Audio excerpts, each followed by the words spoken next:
Le français par la méthode nature, chapitre 28. 28e chapitre. La fin de l'histoire. Voici la fin de l'histoire de Fatima. Quel que l'entende ce soir Monsieur Dounier et ses amis. Henri et Sabine ont attendu toute la journée et toute la nuit. Mais Fatima n'est pas revenue. Le lendemain matin, il était clair que la petite fille était disparue. Mais où? Comment? Pourquoi? Personne n'a pu le dire. On a demandé à tous les petits amis et à toutes les petites amies de Fatima, à toutes les personnes du voisinage, mais la réponse a toujours été la même. Personne ne savait rien. Même la meilleure amie de Fatima, la petite Keriba, n'a rien pu dire. Elle ne savait pas non plus où était son amie. On a cherché partout dans la ville même et dans le voisinage de la ville. Partout la même réponse, personne n'avait vu la fillette. Cette nuit-là, Henri et la pauvre Sabine n'ont pas dormi un instant. Le jour suivant, Henri et quelques amis ont cherché de nouveau. Mais cela a été partout la même chose, pas de Fatima. Henri a alors de nouveau parlé de l'affaire à M. Bourdier, et les deux hommes ont décidé qu'ils demanderaient à d'autres personnes de les aider à chercher Fatima. Si, à la fin de la nuit suivante, elle n'était pas encore rentrée. Henri ne pouvait pas croire que Fatima avait quitté la ville. Il est vrai que c'était une ville de plus d'un demi-million d'habitants.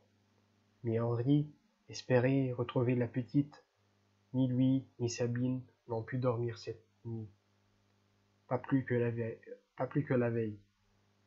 Et jusqu'à 2 heures, ils n'ont rien entendu. Puis, à 2 heures, ils ont entendu dans la rue les pas rapides de quelqu'un qui venait très vite vers leur maison. Un instant après, les pas se sont arrêtés devant la porte de la maison et Sabine et Henri ont entendu plusieurs coups rapides. Toc toc toc. Quelqu'un frappait à la porte. Voilà, on frappe à la porte. Comme la nuit était très calme, les coups ont semblé très forts. Henri et Sabine ont compris que quelque chose s'était passé. Fatima aurait-elle été retrouvée? Sabine est allée ouvrir. Celui qui avait frappé à la porte était Moucha, le fils de la bonne des Bourdier. Il avait couru si vite qu'il n'a rien pu dire d'abord. Puis il a dit « Monsieur Henri, vite! Mademoiselle Marianne! Fatima, vite !» Et il a répété « Vite, vite, vite !» Henri, qui sortait de sa chambre à ce moment, n'a rien compris, excepté que Fatima devait être retrouvée, et il a cru qu'il était arrivé quelque chose à Marianne. « Qu'est-ce qu'il y a, Moucha? Parle !» a-t-il dit au petit garçon, mais Moucha a seulement pu répéter ce qu'il avait déjà dit en arrivant. « Monsieur Henri, vite! Mademoiselle Marianne! Fatima! Monsieur Henri, venez vite !» Le petit garçon ne savait rien, excepté que Fatima avait été retrouvée. Puis il a dit que Marianne l'avait envoyé chez Henri, pour lui dire de venir tout de suite. Comme Henri était habillé, il pouvait partir sans attendre un seul instant. Et ils ont tout de suite quitté la maison, tous les trois. Henri marchait vite, il était très sérieux. À côté de lui, Sabine et le petit Moucha, pour marcher aussi vite que lui, devaient marcher à pas beaucoup plus rapides, car leurs jambes n'étaient pas aussi longues que celles du jeune homme. Sabine, qui était assez grosse, soufflait très fort. Les grosses personnes soufflent toujours quand elles marchent très vite. À un autre moment, Henri aurait souri en la voyant, mais cette nuit-là, il n'avait pas répondu que Sabine s'arrêtait tous les 10 pas, puis faisait, presque en courant, quelques pas très rapides pour le suivre, et que chaque fois elle disait « Oh là là !»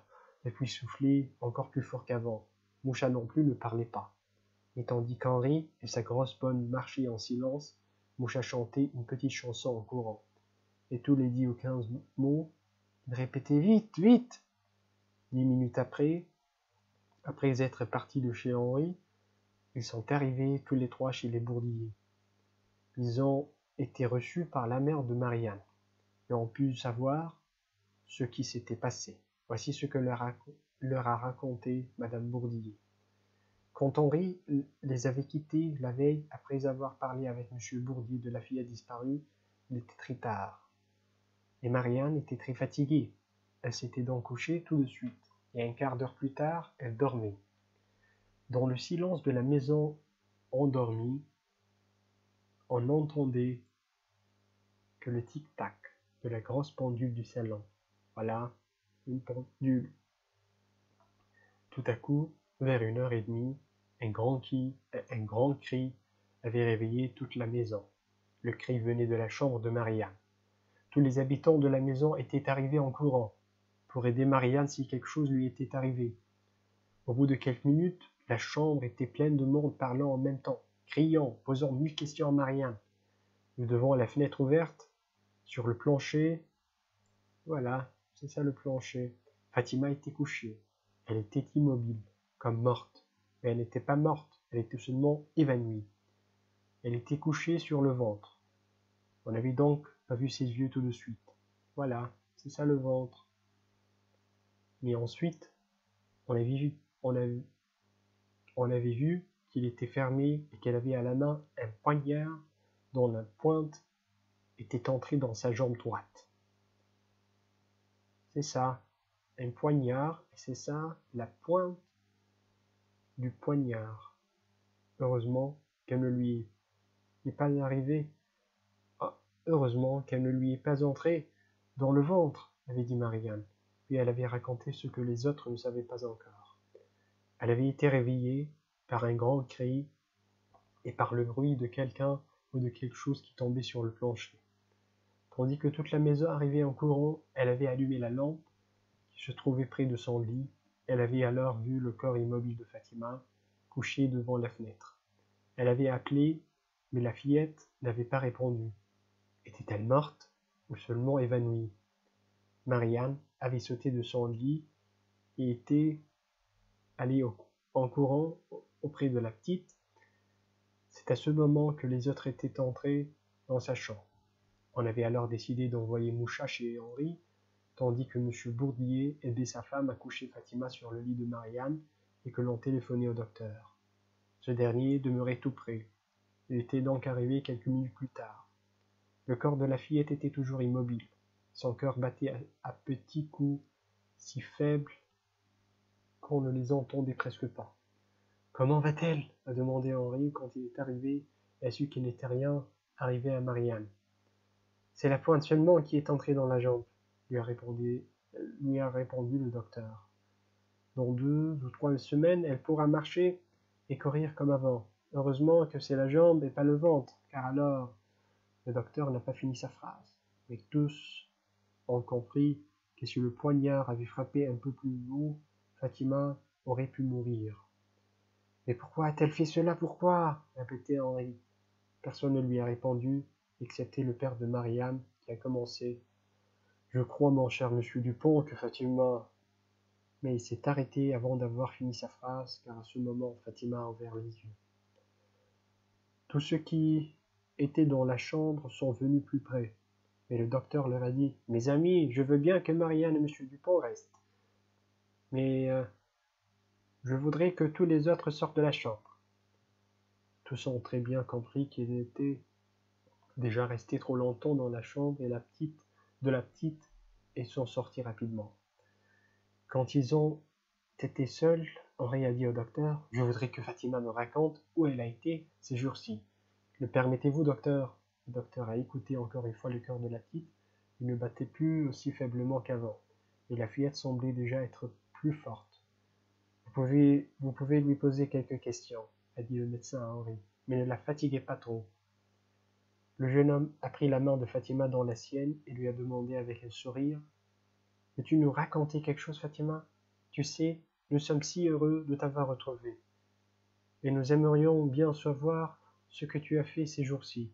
Tu sais, nous t'avons cherché partout, mes amis et moi, et nous étions très malheureux. » Fatima a regardé Henri puis Marianne, mais n'a pas répondu.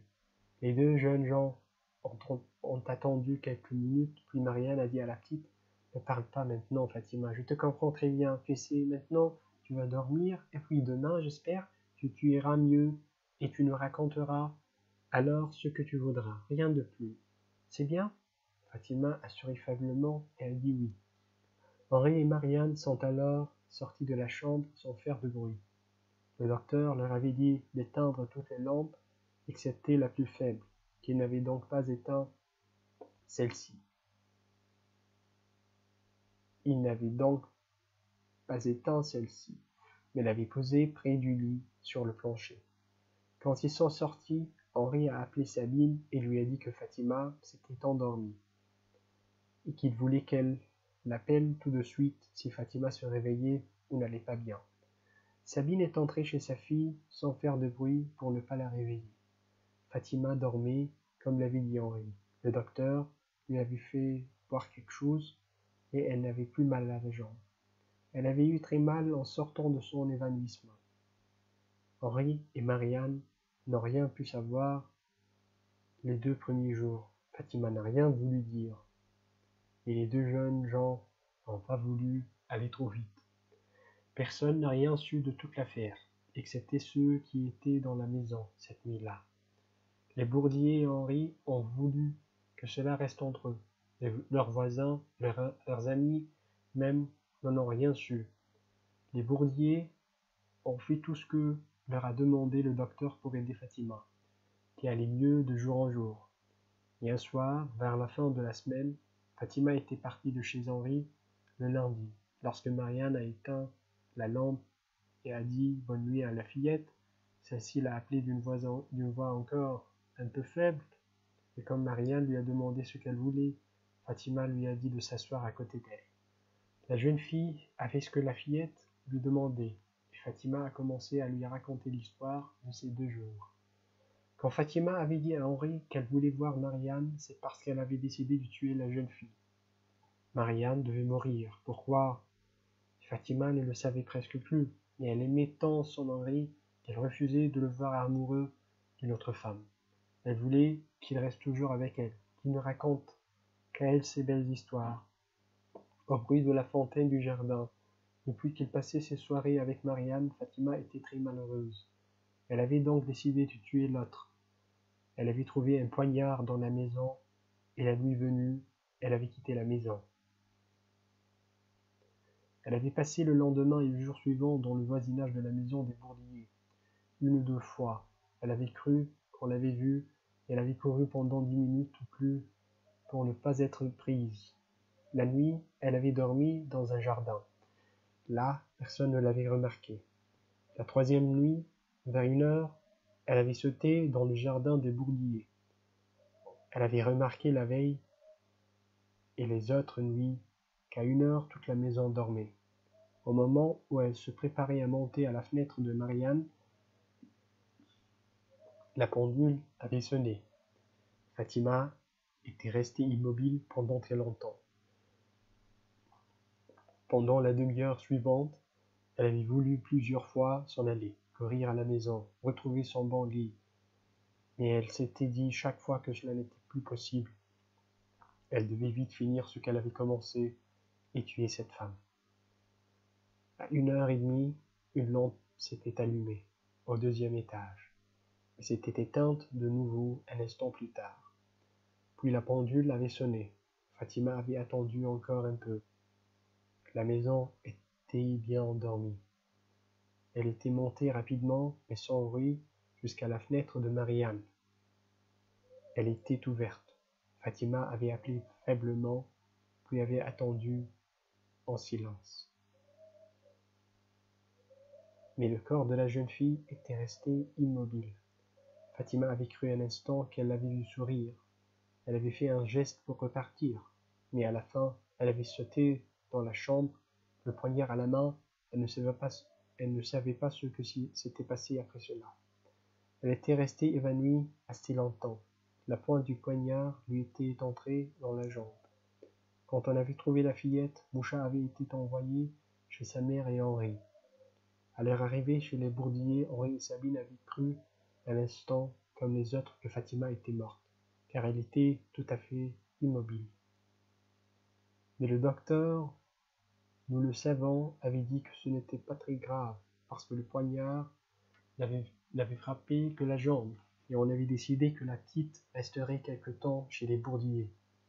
Après avoir écouté cette histoire, Marianne a demandé à Fatima: « Et maintenant, Fatima, veux-tu toujours me voir mourir ?»« Oh non, » répondit la petite, « je t'aime beaucoup maintenant, parce que tu as été si bonne pour moi. » C'est ainsi que Marianne et la petite Fatima ont fini par devenir les meilleures amies du monde.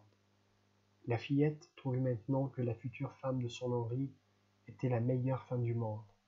Quand elle a pu recommencer à marcher, elle est restée encore une semaine chez les Bourdiers, et c'était un vrai plaisir de la voir suivre la jeune fille partout où elle allait, dans la maison et dans le jardin, et quand elle se couchait, elle voulut toujours que Marianne et Henri restent tous les deux dans sa chambre pendant une demi-heure. Et elle écoutait, comme avant, les histoires d'Henri. Parfois, elle regardait la jeune fille avec un regard très sérieux, sans sourire. Elle pensait peut-être en ces moments à ce qu'elle avait voulu faire. Quand Henri et Marianne ont pensé que Fatima allait tout à fait bien, ils l'ont fait rentrer chez sa mère. Mais elle a continué à revenir souvent chez Marianne, et elle a fini par passer la moitié du temps chez l'une, la moitié chez l'autre. Au bout de quelques semaines, elle n'a plus su où elle préférait demeurer. Mais c'était Henri qui était toujours son grand amour. Et quand il est mort, 2 ans plus tard, Fatima a été si gravement malade que sa mère a cru plusieurs fois qu'elle allait mourir. Mais elle n'est pas morte. Après ce jour-là, elle a donné tout son petit cœur à Marianne. Il n'aurait pas été possible à la jeune femme de trouver une meilleure amie. Voilà donc l'histoire de Fatima. Au moment où André Como a fini de la raconter, le vieux passavant lui a dit: « Je vois que Fatima a décidé de suivre Marianne partout où elle ira. Je crois donc qu'il sera impossible de ne pas la faire venir en France en même temps que Marianne et ses 2 enfants. Qu'en penses-tu, Arthur ?» a-t-il demandé à Doumier. « Mais mon cher Passavant, » lui a répondu son ami, « je veux absolument qu'ils viennent à Villebourg tous les 4. Je serai très content de les recevoir. Et puisque la jeune Fatima aime tant mon fils, elle sera comme une fille pour moi. » « Est-ce sérieux, ce que vous dites ?» lui a demandé Martial. « Tout à fait sérieux, » lui a répondu Doumier. On a donc décidé d'écrire tout de suite à Marianne pour lui faire savoir la bonne nouvelle. On a envoyé la lettre cette nuit même, et ce n'est que quand la pendule du salon a sonné 2 heures que M. Doumier a envoyé ses nouveaux amis se coucher.